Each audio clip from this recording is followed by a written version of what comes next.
Welcome बच्चों। In this session we will discuss about density, relative density and other factors. ठीक है, इससे related क्या चीजें हैं बच्चों। आप सभी कई बार देखे होंगे कि जैसे अगर दो सेम टाइप के ऑब्जेक्ट्स हैं, ठीक, मान लीजिए बॉल है, सेम टाइप की बॉल है, बिल्कुल कलर वगैरह सब कुछ सेम, देखने में आपको सेम लग रहा है, तो पर क्या है, एक प्लास्टिक की है, एक आयरन की है, पूरी फील्ड। तो क्या होगा, जो आप उसको कैसे चेक करोगे, सिंपल सा है कि हाँ, एक बॉल, दोनों बॉल्स को क्या है, पानी में डाल दिए हैं।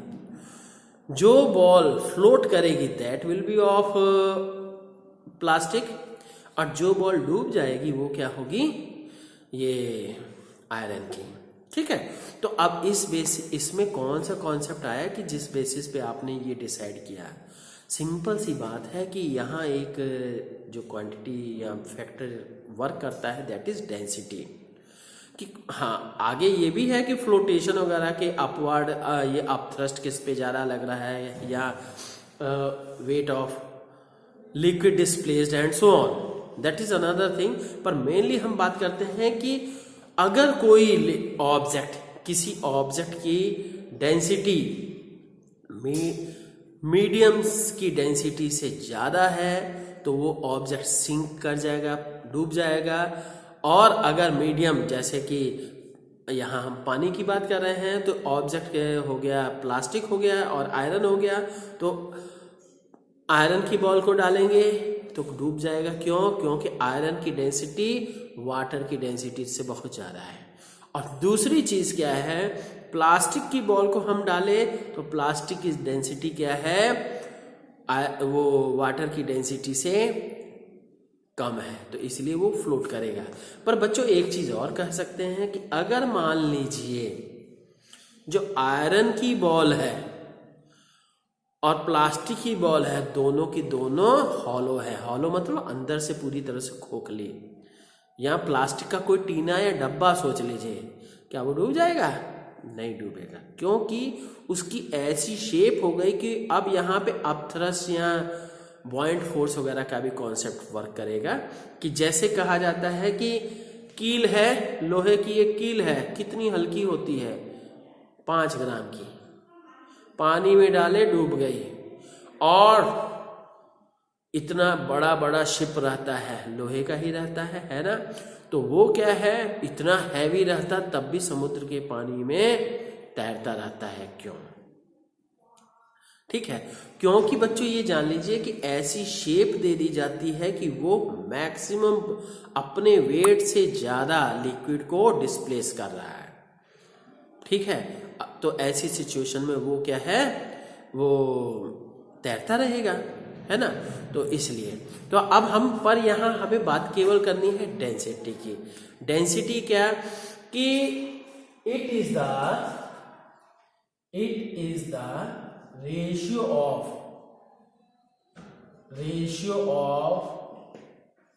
मास पर यूनिट वॉल्यूम। ठीक, ratio of mass per unit volume, उसको क्या कहते हैं जी, दैट इज कॉल्ड डेंसिटी। तो डेंसिटी को हम रो से डिनोट करते हैं, है ना। तो रो से, या आप सबके स्टैंडर्ड पे क्या है, डी से भी डिनोट कर सकते हैं। तो हाँ, रो या डी से, तो mass divided by volume, that is the density. तो डेंसिटी आप कहिएगा m/v। ठीक, अब ये है, इसका यूनिट क्या होता है जी, यूनिट विल बी, इसका यूनिट केजी और इसका यूनिट पर ये क्यूबिक मीटर, तो क्या हो जाएगा, केजी पर cubic metre will be the unit of density. ठीक है, अब इसके बाद हम बात करते हैं क्या कि इसमें कुछ इंपॉर्टेंट चीजें जिनकी डेंसिटी आपको पता होनी चाहिए। जैसे कह दिया जाए वाटर की डेंसिटी ऑफ रो हो गया डेंसिटी का सिंबल, और वाटर की बात कर रहे हैं, वाटर की डेंसिटी होती है 0.99, ठीक है। तो 0.99 into 10 to the power 0.99 into 10 to the power 3 kg पर क्यूबिक मीटर। इसी को आप 0.99 को 1 भी कर सकते हैं। तो ये क्या है, density of water equals to 10 to the power 1 हो गया, 10 टू द पावर 3 kg पर क्यूबिक मीटर। तो हाँ, तो ये क्या हुआ कि इसका 1000 kg पर क्यूबिक मीटर। इसका ऐसे क्या कह सकते हो जी कि कोई क्यूब बनाइए जिसका लेंथ, ब्रेड्थ और ये हाइट नहीं हुई है ना। तो मतलब क्या है, ऐसा डब्बा लीजिए जिसकी लेंथ भी, ब्रेड्थ भी और हाइट भी 1 मीटर रहे, तभी 1 क्यूबिक मीटर होगा। और उसके अंदर आपने पानी पूरा भर दिया तो that mass of that water will be 1000 kg, ठीक है। तो इसका मतलब ये हुआ, ठीक। इसी तरह से ये 3D में बनता। तो अब इसी तरह से हम कहें डेंसिटी ऑफ ये एयर की बात करें जी, मरकरी की बात कर लेते हैं। मरकरी का क्या है, इसका 13.6 into 10 to the power 3 kg पर क्यूबिक मीटर। तो आप देखिएगा कि मरकरी जो है कि 13 यहाँ केवल 1000 kg पर क्यूबिक मीटर है, और यहाँ क्या है 13.6 इंटू 1 था, ठीक है, 10 टू द पावर 3। तो it means mercury is 13.6 times heavier than water. तो अगर क्या है, एक डब्बे में अगर 1 लीटर का डब्बा है कोई या बॉटल है, उस बॉटल में आप क्या है पानी डाले 1 लीटर, ठीक, पानी भर दिए पूरा, तो वो आपको 1 kg लगेगा, ठीक। पर वही मरकरी अगर डाल दोगे एक ही इतने बड़े डिब्बे में, जैसे हम कहें कि सुनिए, ये जैसे सिंपल सी इतनी बड़ी बोतल है, इतनी बड़ी बोतल में ये पानी पूरा भर दिया गया है, तो क्या है इस पानी का मान के चलिए 1.5 लीटर होगा मैक्सिमम, तो 1.5 kg तक के लगभग होगा।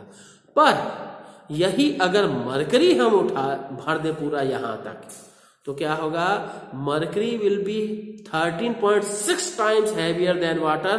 तो इसको उठाने पूरा दम लगाना पड़ेगा हमें कि ये लगभग मतलब 1.5 है, तो 13 का मतलब लगभग 18 या 20 kg तक के लगभग होगा। और इसको उठान एक बॉटल इतना मरकरी होगा तो लगभग सोच लीजिए 20 kg तक ये डेंसिटी का असर पड़ा, ठीक है। अब नेक्स्ट हम बात करते हैं, ये चीज हो गई। अब नेक्स्ट क्या है, एयर की बात कर लीजिए। एयर की डेंसिटी क्या है, density of air is about 1.3 kg पर क्यूबिक मीटर। वैसे 1.29 वगैरह है, तो 1.3 kg पर क्यूबिक मीटर। सोच लीजिए एयर भी इतना प्रेशर लगाता है हमारे कंधों पे, हमारे सिर पे सब क्या है, एयर का इतना प्रेशर। अब एयर का इतना, अब सोच लीजिए एयर का कॉलम कितना है, कितना एटमॉस्फेयर की कितनी हाइट है, लगभग 8 किलोमीटर तक है। तो सोच लीजिए 8 किलोमीटर अगर इससे मल्टीप्लाई, ये 1 मीटर है, 1 मीटर हाइट के लिए हिसाब से है, तो सोच लीजिए अब 8 किलोमीटर और ऊपर कर दिया जाए। 8 किलोमीटर मतलब 8000 से मल्टीप्लाई कर दोगे तो उतना प्रेशर, तो ये लगभग ये 76 मिलीमीटर ऑफ मरकरी कॉलम के बराबर प्रेशर पड़ता है हमारे ऊपर, ठीक है। 76 सेंटीमीटर, तो जो भी है 760 मिलीमीटर, हाँ जो भी, तो इतना प्रेशर पड़ता है हमारे ऊपर, ठीक है। कंफर्म कर लीजिएगा। तो ये चीज ठीक है। अब बच्चों देखते हैं रिलेटिव डेंसिटी क्या है। रिलेटिव डेंसिटी मतलब कि डेंसिटी ऑफ एनी मटेरियल या object with respect to density of water at 4 degree Celsius. ठीक है, क्योंकि वाटर की डेंसिटी जो है 4 डिग्री सेल्सियस की मैक्सिमम होती है। ठीक है, इसलिए तो it is the ratio of density of any object with respect to, it is the ratio of density of any object with respect to water, with respect to density of water कहिए, हाँ, density of any object with respect to density of water at 4 degree Celsius, at 4 degree Celsius. ठीक है, तो अब क्या है जी, relative density R D कर देते हैं, R D equal to density of object divided by density of water at 4 degree Celsius, 4 degree Celsius पे वाटर की डेंसिटी। ठीक, अब इसका यूनिट क्या होगा जी, बोलिए यूनिट क्या होगा। ऊपर भी डेंसिटी है, मतलब ऊपर इसका भी केजी पर क्यूबिक मीटर और नीचे भी केजी पर क्यूबिक मीटर। तो क्या होगा, केजी से केजी कट गया, इससे ऐसे कट गया, सो यूनिट हो गया यूनिट लेस। ठीक है, सो यूनिट लेस, क्योंकि ये परफेक्ट रेशियो है। ठीक, दो सेम टाइप की फिजिकल क्वांटिटीज का रेशियो है। ठीक, अब इसके बाद करते हैं कि हाँ, तो इसका क्या एक चीज और कि in some cases relative density is also known as specific gravity, also known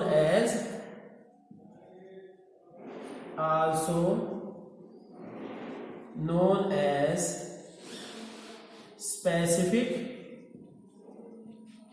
gravity, इसी को स्पेसिफिक ग्रेविटी भी बोलते हैं। ठीक है, तो अब ये बच्चों थोड़ा एक न्यूमेरिकल भी देख लेते हैं। बच्चों वैसे क्या है कि आप सिंपल टाइप के क्वेश्चंस करिएगा, एक मैं बता दे रहा हूं। ठीक है, तो a thread of mercury of 10.2 gram is, मतलब ये क्या हुआ, this is one is the mass, is in a tube of uniform cross section 0.1 centimetre square. Calculate the length of the thread. The density of mercury is 13.6 per cubic ग्राम पर cubic centimetre. तो अब ये है मास कितना हो गया जी, 10.2 ग्राम। ठीक, तो अब ये ट्यूब, ये मान लीजिए ये ट्यूब हो गई जी, ये ट्यूब हो गई इसकी, है ना, this one is the tube.